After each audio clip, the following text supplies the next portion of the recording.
You know that switch. The one your kid flips instantly when they lose a toy or dinner is 5 minutes late. 1 minute they're fine, the next they are full-scale emergency mode, screaming like the world is ending over a dropped cracker. We dismiss it as just being a kid or bad temperament. But what if I told you that meltdown isn't just a behavior problem, it's a blueprint problem. It's a physical wiring issue set in the first few years of life.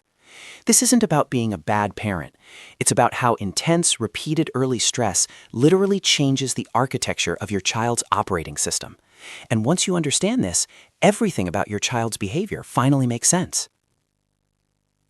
For decades, we thought early stress, things like chronic yelling, household chaos, neglect, or prolonged physical illness, was just emotionally taxing.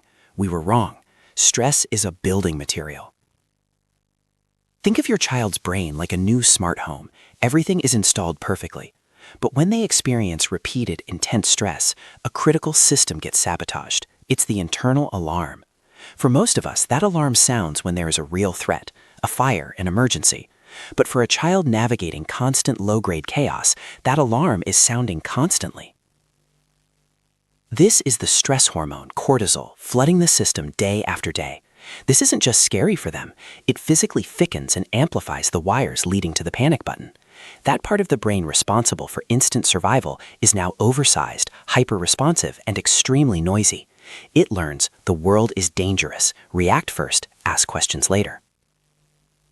This is why a simple boundary, a small change in routine, or a sudden no feels like a life-threatening betrayal to them. Their survival instincts are overriding their nascent logic. The panic button gets stuck in the on position. They aren't trying to make your life miserable. Their biology is telling them they are fighting for survival in that moment.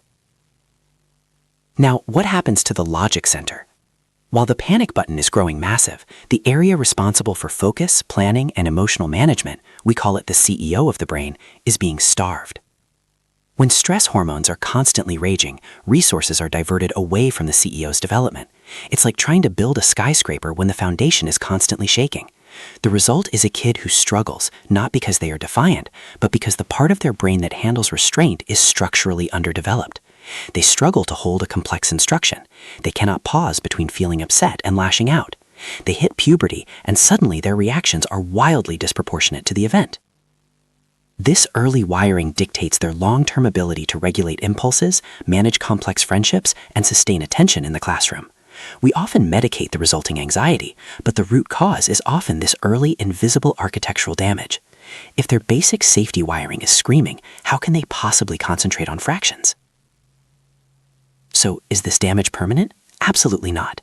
Here is the power we hold as parents.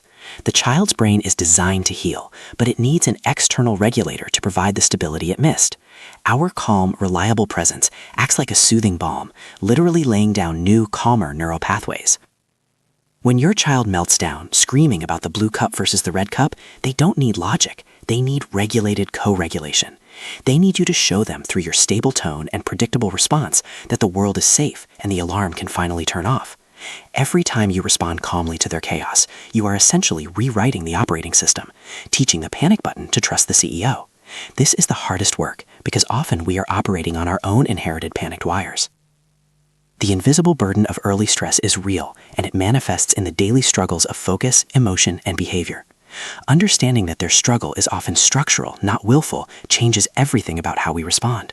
We are not just managing tantrums, we are repairing architecture. This is critical knowledge. If you are ready to master the psychology behind your child's hardest moments and commit to being the calm regulator they desperately need, do this right now.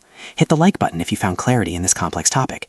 And more importantly, subscribe to join our mission for better, more informed parenting. Because the stability we provide today is the neurological foundation they stand on tomorrow.